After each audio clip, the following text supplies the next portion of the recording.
Michael Jackson stood frozen at the microphone and the lyrics were gone. Completely gone. Live television, 12 million people watching, his brothers staring at him in panic, and he was 11 years old. But wait. This wasn't just any performance. This was the Ed Sullivan Show, the biggest stage in America, and what Michael did in the next 30 seconds would change how artists perform forever. September 13, 1970, CBS Studio 50, New York City. The Jackson 5 were performing I Want You Back on the Ed Sullivan Show. The same stage where Elvis had performed, where the Beatles had launched to superstardom. This was the moment that could make or break their career. But that wasn't even the shocking part. The real story had started 3 hours earlier and nobody knew what was about to go wrong. Let me tell you. 3:45 p.m., backstage at CBS Studio 50. Michael Jackson was sitting in the dressing room, bouncing his leg nervously. His brothers were getting their matching outfits on. Purple vests, bell-bottom pants, afros picked perfectly. "Michael, stop moving," Katherine Jackson said, fixing his collar. "You're wrinkling your vest." "Mama, I'm scared," Michael whispered. "Scared of what, baby?" "What if I mess up? What if I forget the words? 12 million people are watching." Katherine knelt down, looked him in the eyes. "You won't forget. You've sung this song 1,000 times." But here's the thing. Michael had reason to be scared. 2 days earlier, during rehearsal, the show's director had changed everything. The camera blocking was different. The lighting cues were new. And worst of all, they'd added a dance section that Michael had never practiced. "Just improvise," the director had said. "You're a natural." But Michael was 11 years old, and improvising on live national television was something even professionals feared. Joe Jackson walked into the dressing room. He looked at his sons with that expression they all knew, the one that said, "Don't embarrass me." "Boys, this is it," Joe said. "You mess this up, we're done. No second chances, no mistakes. Understood?" "Yes, sir," they all said in unison. Michael felt his stomach drop. At 7:52 p.m., the stage manager gave the signal. "Jackson 5, you're on in 3 minutes." The brothers lined up backstage. Michael could hear Ed Sullivan speaking to the audience. "Ladies and gentlemen, these young men from Gary, Indiana have taken the country by storm. Their debut single hit #1 in just 2 weeks. Please welcome the Jackson 5. The curtain opened. The studio audience erupted, screaming, applause, camera lights blinding. The music started, that iconic bass line, da da da da da da da. Jackie started singing the first verse, his voice smooth, confident. Then Jermaine joined in for the harmonies. Then it was Michael's turn. Michael grabbed the microphone and sang, "When I had you to myself, I didn't want you around." Perfect. His voice was clear, strong. The audience was already on their feet. The first verse went flawlessly. The choreography was tight. Michael was spinning, sliding, hitting every mark. Then came the second verse. Michael's solo moment, the part where he was supposed to carry the entire song alone for 30 seconds. Michael opened his mouth to sing, and nothing.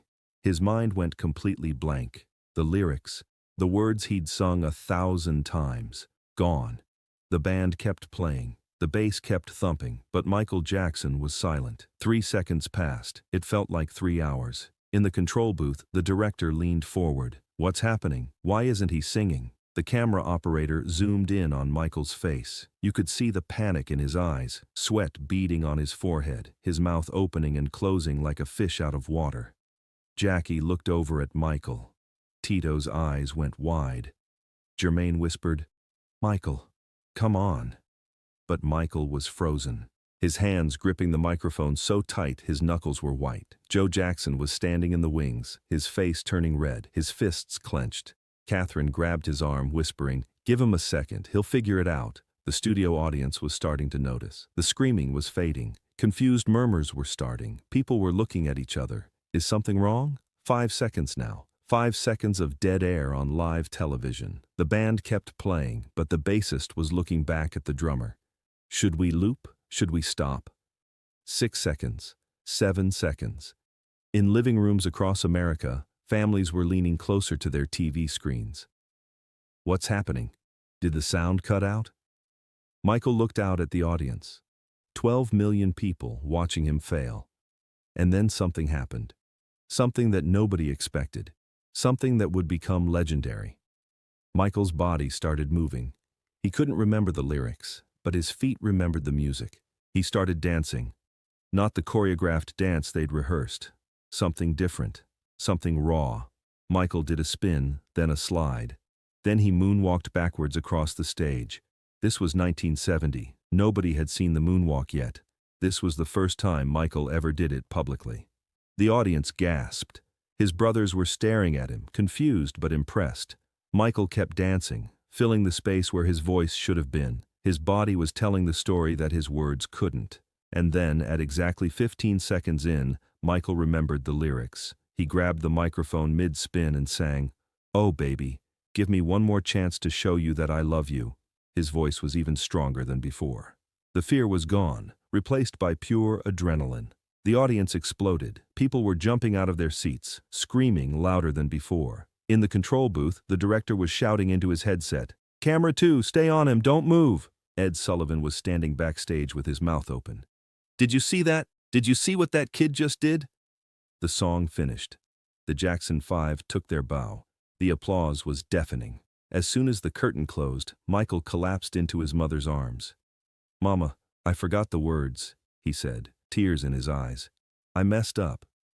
"Baby," Catherine said, holding his face, "you didn't mess up.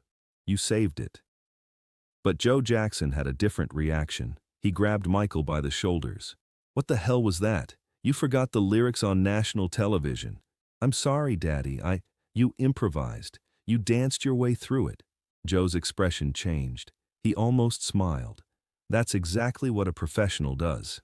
In the production office, something extraordinary was happening. The show's producer, Bob Precht, was on the phone with CBS executives. "You need to see the footage," Bob was saying. "This kid, Michael, he forgot his lyrics for 15 seconds.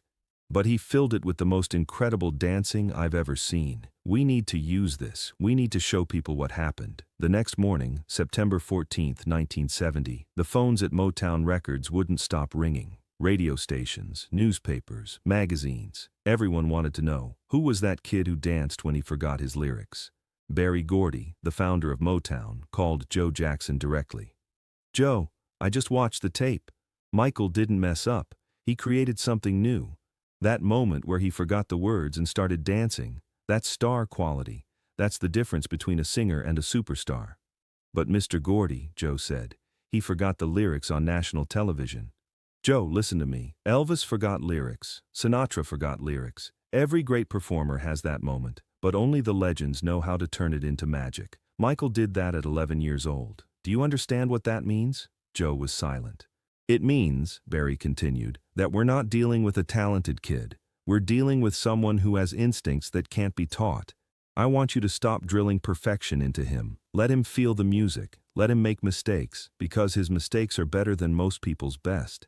That phone call changed everything. From that moment on, Joe Jackson loosened his grip slightly, gave Michael more creative freedom, trusted his instincts. The Ed Sullivan Show aired 3 days later. CBS decided to keep the entire moment in the broadcast. No editing, no cutting away. When America saw it, the response was overwhelming. "Did you see that Jackson kid dance his way through the mistake? He forgot the words and made it even better. That's not a mistake. That's genius." Music critics started writing about it. The New York Times ran an article, "The Boy Who Turned a Mistake into Magic."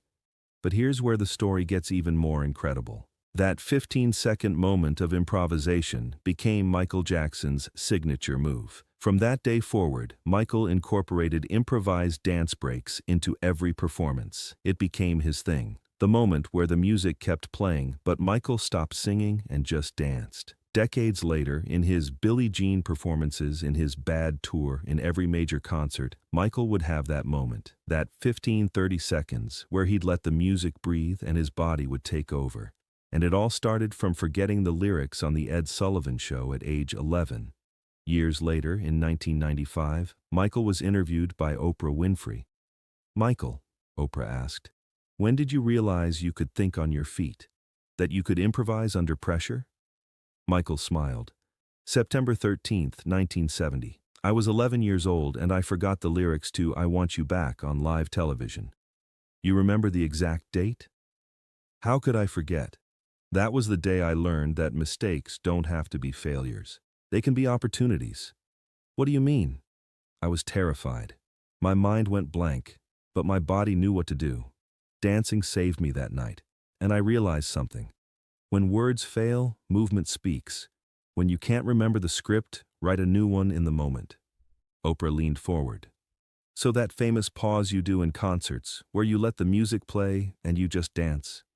That comes from the Ed Sullivan Show. That comes from being an 11-year-old kid who forgot his lyrics and had to figure out how to survive. The audience applauded, but Michael wasn't done. I want people to know something, he said, especially young performers. Failure is just creativity under pressure. That night I thought my career was over. I thought I'd ruined everything. But that moment became my signature, the thing people remember most about my performances. Bob Precht, the producer from The Ed Sullivan Show, was interviewed in 2001. In my 40 years in television, Bob said, I've seen thousands of performers, but I've only seen a handful who could turn a disaster into magic in real time. Michael Jackson, at 11 years old, did exactly that. Did you know at the time it was special? I knew within 5 seconds. When he started dancing instead of panicking, I knew we were watching something historic. Most performers would have crashed. Michael soared. Today, the footage from that Ed Sullivan Show performance is studied in performing arts schools. The 15-second moment where Michael forgot the lyrics is shown to young performers as an example of grace under pressure. There's even a name for it now, the Jackson pivot. When a performer forgets lyrics or misses a cue and fills the space with improvised movement or interaction. Beyoncé has done it. Justin Timberlake has done it. Bruno Mars has done it. They all learned it from an 11-year-old boy who forgot his lyrics on The Ed Sullivan Show and decided to dance instead of panic. In 2009, just days before Michael Jackson passed away, he was rehearsing for his This Is It tour. The director, Kenny Ortega, stopped the music during one song. Michael, should we cut that long instrumental break? It feels a bit empty. Michael smiled. No, leave it. That's when I connect with the audience. That's when I let the music breathe. But what if you forget what to do? Kenny, I forgot the lyrics on The Ed Sullivan Show when I was 11. I survived that. I can survive anything. That was vintage Michael, turning a childhood trauma into a lifelong philosophy. September 13, 1970 lasted only 3 minutes, but those 15 seconds when Michael Jackson forgot the lyrics changed performance art forever. He taught us that mistakes are only failures if we let them be. That creativity under pressure is the mark of true artistry. That sometimes our worst moments become our defining ones. Michael Jackson forgot the lyrics on live television in front of 12 million people. He was 11 years old, terrified, frozen, and he responded by creating the signature move that would define his entire career. The next time you see a performer pause mid-song to dance, remember, you're watching the legacy of an 11-year-old boy who turned panic into poetry. If this incredible story of turning mistakes into magic moved you, make sure to subscribe and hit that thumbs up button. Share this video with someone who needs to remember that our worst moments can become our greatest breakthroughs. Have you ever turned a mistake into something beautiful? Let us know in the comments. And don't forget to ring that notification bell for more amazing true stories about the moments that changed music forever.